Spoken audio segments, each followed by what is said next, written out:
Hey everyone, welcome back to my another blog. তো সবাই কেমন আছো অবশ্যই কমেন্ট করে জানিও। তো চলো, কোয়েল লাইফস্টাইলে তোমাদের সবাইকে অনেক অনেক ওয়েলকাম। তো আজকের ব্লগটা একদম এখান থেকেই শুরু করলাম। দেখো, এটা হচ্ছে শিবরাত্রির সকালবেলা। তো একটু তোমাদেরকে দেখিয়ে দিলাম। তারপরে হচ্ছে দুপুরবেলা হচ্ছে ভাইয়ের তো খিদে পেয়ে যাবে, যার জন্য আর কি ওকে বললাম তুই জল ঢেলে আয়, তারপরে খেয়ে নে, তারপরে হচ্ছে আমরা জল মানে ঢালবো আর কি। সো ভাই জল ঢালছে বাবার মাথায়। তো দেখো, ছোট বাচ্চা তো ওরকম পারবেও না ওরকম আমাদের মতো মুখস্থ করতে, আর করলেও অনেক জ্বালাতন করবে, যার জন্য আর কি জল ঢালছে। তারপরে ওকে বলছিলাম একটু দেখিয়ে দেখিয়ে দিচ্ছিলাম আর কি, ও তো অতটুক জানে না। তো দেখিয়ে দেখিয়ে দেওয়াতে ভালোই জল মানে হয়ে গেল ওর শিবরাত্রি পালন।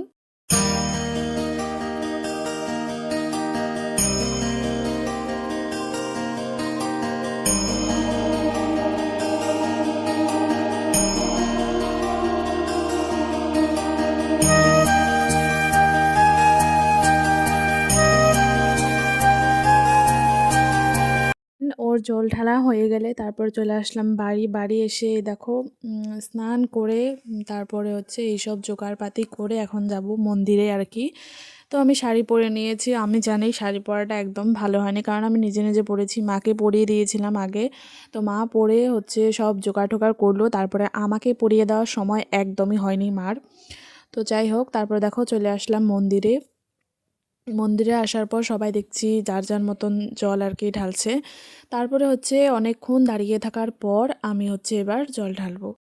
তো এখানে হচ্ছে ব্রাহ্মণ এসেছে, ব্রাহ্মণ হচ্ছে যজ্ঞ করবে, তারপরে হচ্ছে পুষ্পাঞ্জলি নেওয়া হবে। আগে বলেছে অভিষেক করতে ঠাকুরকে, তো সেই মতেই করছি আর কি, মহাদেব বাবাকে অভিষেক করছি, তারপরে হচ্ছে যজ্ঞ হবে, দেন হচ্ছে আমরা পুষ্পাঞ্জলি দিতে পারবো।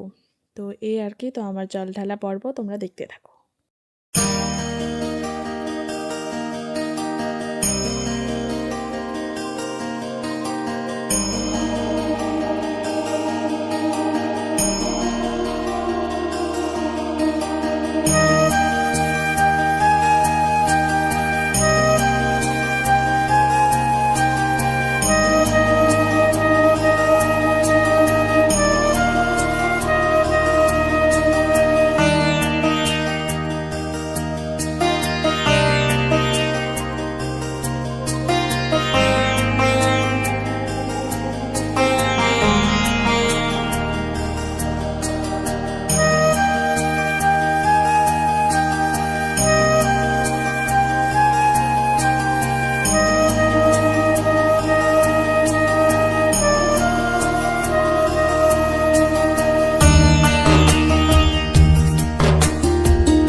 তো এখানে আমার হয়ে গেলে মা হচ্ছে অভিষেক করছে।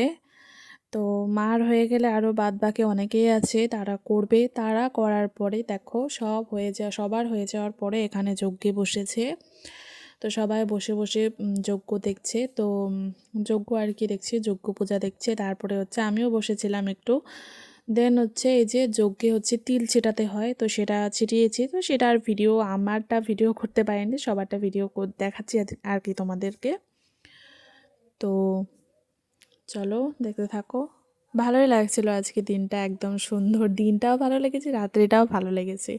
তোমাদের অবশ্যই রাত্রের ব্লগটা দেবো। তো এখনকার ব্লগটা দেখো, দেন হচ্ছে রাত্রের ব্লগটা নেক্সট পার্টে দেবো। কারণ হচ্ছে একদম ইসে করে দিলে না হবে না, কারণ ভিডিওটা অনেক লং হয়ে যাবে। 20 মিনিটের ভিডিও হয়ে যাচ্ছে, দেখো তাহলে কীরকম করে হয়। আমি কেটে কেটেও ছোটো করতে পারছি না, বিকজ যেগুলো পার্ট তোমাদের দেখানোর জন্য আমি ক্লিপ করে নিয়েছি, তো সেরকম করে হয় না না কেটে দেওয়া। যাই হোক, তো চলো যজ্ঞ শেষে সবাই পুষ্পাঞ্জলি দিয়ে নিলাম। দেন হচ্ছে এখন সবাই একটু ধরো পুষ্পাঞ্জলি নেওয়ার পর তো সবাই প্রসাদ পাবেই, এই আর কি। তারপরে একটু কীর্তন হচ্ছিল এখানে, আর কি ওখানে গোপাল ঠাকুরও বসানো হয়েছিল, যেহেতু এখানে ইস্কন মতে আর কি ওরা পুজো করছে, যার জন্য আর কি এখানে গোপাল ঠাকুর বসানো হয়েছিল। গোপাল ঠাকুরকে ভোগ দেওয়া হলো, এখানে একটু নাম কীর্তন হচ্ছে, তো আমরা একটু নাম কীর্তন করে নিলাম। আমি তো বসেই ছিলাম, আমার একদম ভালো লাগছিল না, জানি না কেন শরীরটা এত ক্লান্ত লাগছিল। না দেখো, ক্লান্ত বলতে গেলে কি ভালোই লাগছিল, বেশ উপোস ছিলাম, ভালো লাগছিল, অন্য দিনের মতন লাগছিল, কিন্তু আমার পাটা জানি না কেন তো ব্যথা করছিল, বসেছিলাম তার জন্য। তারপরে দেখো এই যে পুষ্পাঞ্জলি শেষ, কীর্তন শেষ। এখন হচ্ছে আমাদের বাড়ির সব থেকে ক্ষুদের সদস্যের সাথে আমি একটু খেলা করছিলাম, তো ওকে দেখলেই কোলে নিতে ইচ্ছা করে, যার জন্য একটু কোলেও নিয়ে নিয়েছিলাম। তারপরে হচ্ছে দেখো ওকে আবার একটু সেলফি ক্যামেরায় তোমাদেরকে দেখাচ্ছি, কি কিউট তাই না, বেশ কিউট দেখতে, একদম পাজি পাজি, সত্যি খুব পাজি হয়েছে। এখন একটু বড় হচ্ছে তো এখনও পাজি বানা একটু বাড়বেই ওর আর কি। তো এই আর কি। দেন হচ্ছে ওখানে একটু শিব ঠাকুরের গান বাজছিল, তো আমি একটু আমরা সবাই একটু নেচে নিলাম আর কি ঠাকুরের সামনে, জানি না কেন গান বাজছিল, আমি নিজেকে কন্ট্রোল করতে পারছিলাম না, ওই আর কি একটু নেচে নিলাম। তারপরে হচ্ছে দেখো এখন বাড়ি চলে আসলাম আর কি। বাড়িতে তো অনেকবারই আসা যাওয়া করছি, যারা আমার ব্লগ দেখো জানোই মন্দির আর আমাদের বাড়ির ডিস্টেন্সটা সবাই জানো প্রায়। তো দুপুরের মানে যতটুকু ছিল ক্লিপ আমার কাছে, তো এটাতে একটা দিয়ে দিলাম ভিডিও তোমাদেরকে। তো কেমন লাগলো অবশ্যই কমেন্ট করে জানিও। আর আরেকটা ভিডিও আসবে রাত্রে, সেটা তো ভিডিওটা দিলে প্রচুর লং হয়ে যাবে ভিডিওটা, যার জন্য দেবো না। লং ভিডিও সবাই অনেক দেখতেও চায় না, যার জন্য আবার ভিডিও মানে রাত্রেরটা আবার ব্লগ করব। সো দেখতে থাকো ব্লগটা, আশা করছি তোমরা দেখতে থাকো, মানে পরের ব্লগে দেখতে পারবে। তো আজকের ব্লগ এখনকার ব্লগটা এখানে এন্ড করছি। টাটা গাইস, দেখো আবার পরের পার্টে আসছি।